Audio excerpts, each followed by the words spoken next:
d'intercession et de réunion. On va passer à une autre opération qui est la différence. La différence en mathématiques, on note pas le moins. Dans la notion d'ensemble, on n'utilise plus le moins. Certains utilisent encore le symbole moins, mais le symbole généralement utilisé, c'est celui-ci. Anti-slash. Donc, on note A comme ça, B. Et ici, c'est l'ensemble des éléments qui appartiennent à A, mais n'appartiennent pas à B. Donc, c'est l'ensemble des X, tel que X appartient à A, et X n'appartient pas à B.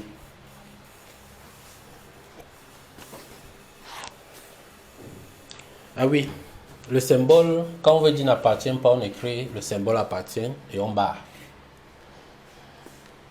Pour celui qui ne connaît pas, ceci veut dire n'appartient pas. Donc voilà un peu la notion de différence. Et lorsqu'on fait la différence avec l'ensemble oméga, donc les éléments qui appartiennent à A, non, qui appartiennent à oméga, mais n'appartiennent pas à A.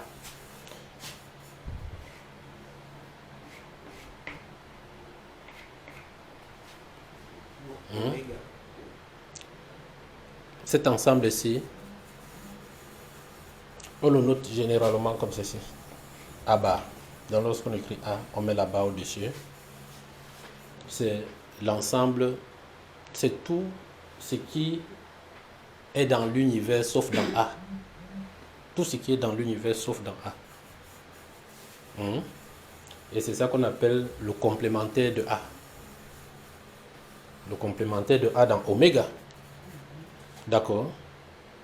Mais la notion peut se ramener avec deux ensembles quelconques A et B. Avec A contenu dans B.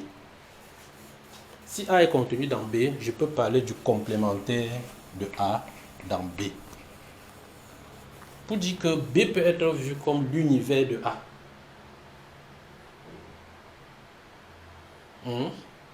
En ce moment, le complémentaire de A dans B, qu'on note comme ceci, c'est les éléments qui appartiennent encore à A, qui sont dans B mais ne sont pas dans A. Tout B sauf A. Mais sachant que B est déjà un élément de A, on écrit généralement comme ceci. Vous pouvez reprendre là, je n'ai pas bien suivi, s'il vous plaît. Je dis que lorsque A est contenu dans B, donc A est une partie de B. Si je veux représenter graphiquement, c'est comme ceci. Nous avons B et A est une petite partie là-dedans. Alors lorsqu'on dit le complémentaire de A dans B, c'est tout ce qui est dans B sauf dans A. Donc c'est cette partie-ci.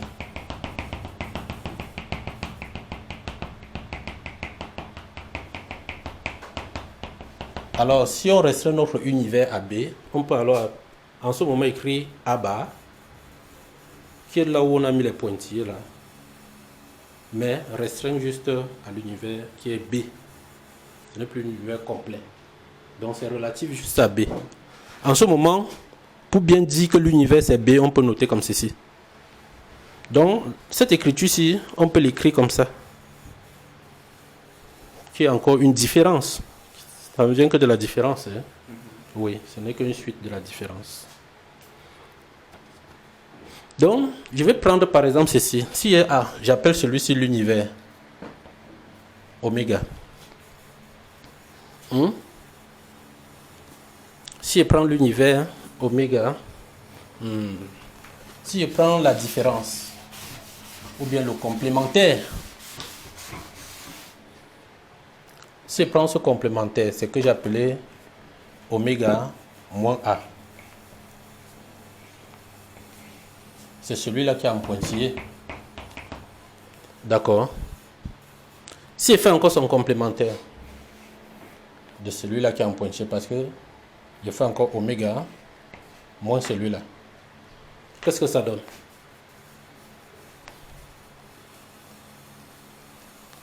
Celui-ci, on l'appelait A. Bar. N'est-ce pas?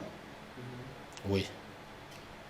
Donc, si je fais encore oméga moins lui, ça fait A, bar, bar.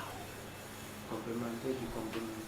Voilà, le complémentaire du complémentaire. Qui donne ça. Donc, vous allez voir dans le cours, on a bien écrit A, bar, bar. Donc, le complémentaire du complémentaire. Bon, qu'est-ce que ça donne? C'est aussi simple.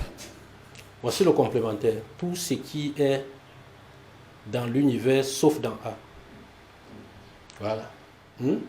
Si nous voulons maintenant prendre encore tout ce qui est dans ceci, tout ce qui est dans encore l'univers sauf dans ceci, c'est A. Donc tout ce qui est dans l'univers sauf dans ça, c'est encore A. Donc A bar bar est égal à A. C'est ça qu'on appelle la propriété de, je crois que c'est la convolution. Ah, l'involution. Oui, l'involution. Merci. Donc c'est la propriété d'involution. Et nous avons aussi les propriétés de les lois de Morgan.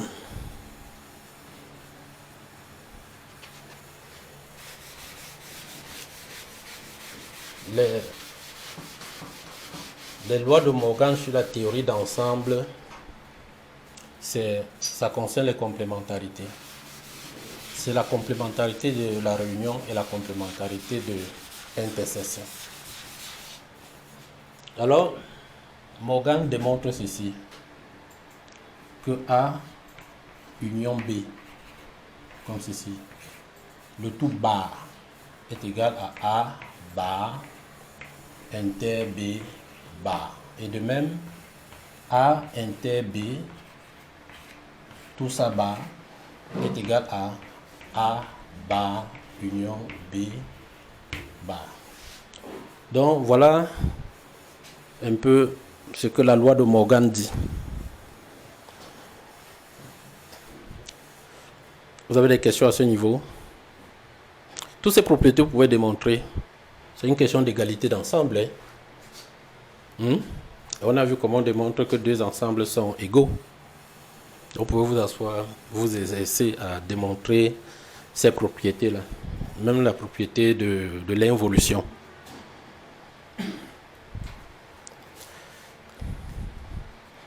Donc, on va passer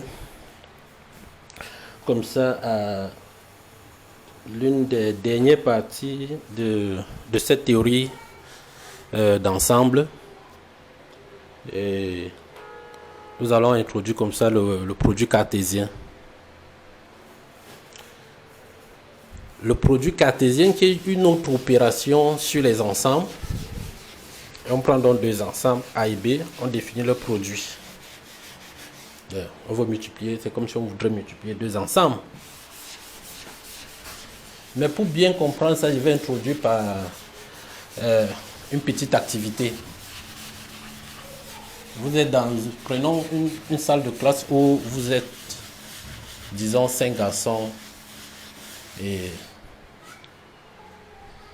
3 filles. Dans la classe, nous avons 5 garçons.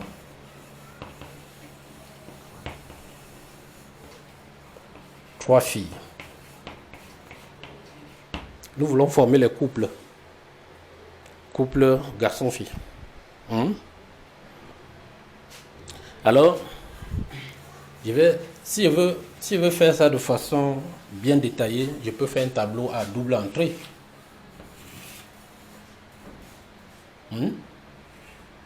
Garçon, fille.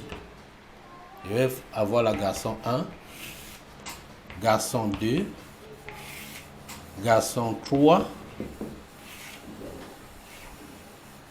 garçon 4, garçon 5.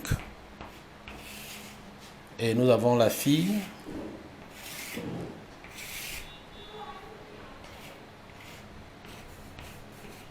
Nous avons la fille 1, fille 2, fille 3.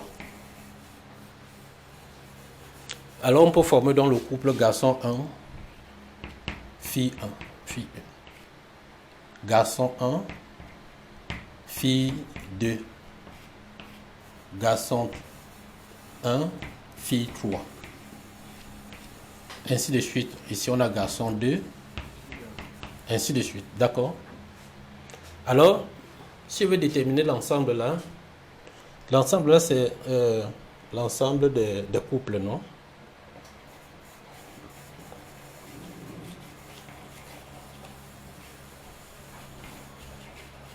Je pourrais écrire comme ceci, c'est égal à l'ensemble de G1, F1, comme ceci, couple G1, F2, ainsi de suite. D'accord. Alors, ce que j'ai écrit comme ceci, c'est ça qu'on appelle des couples. Les couples sont des éléments écrits entre parenthèses et séparés par la virgule.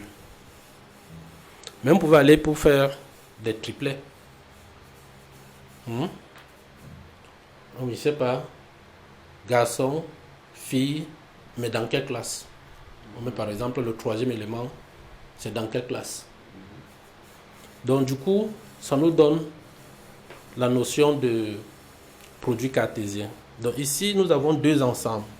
Un ensemble des garçons et un ensemble des filles. Et nous avons défini un autre ensemble que nous appelons ensemble des garçons croix l'ensemble des filles. Qui est un ensemble des éléments qui sont les couples X, Y, tels que X est un élément de G et Y est un élément de F. Ici, on définit le produit cartésien de G et de F. Donc, voilà un peu la notion de produit cartésien entre deux ensembles. Mais on peut aller jusqu'à généraliser. Globalement, si j'ai un ensemble A,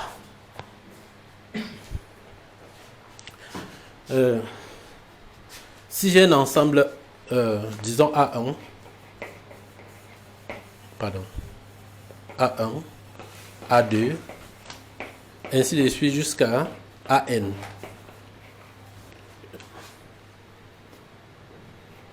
Je peux définir le produit cartésien de ces ensembles.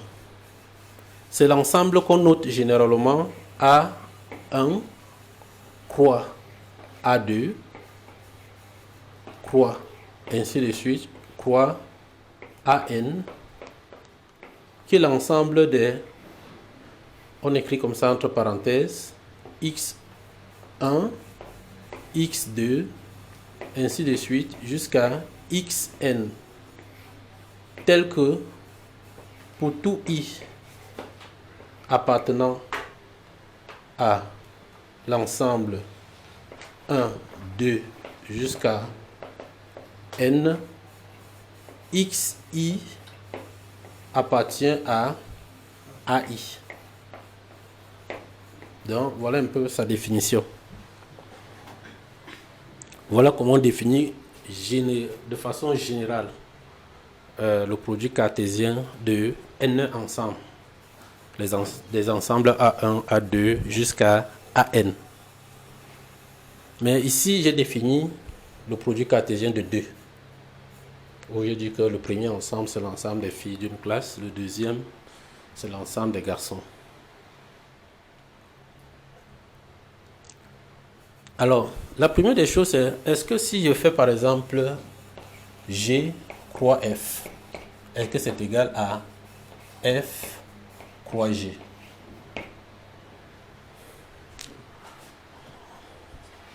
La question c'est oui ou bien c'est non.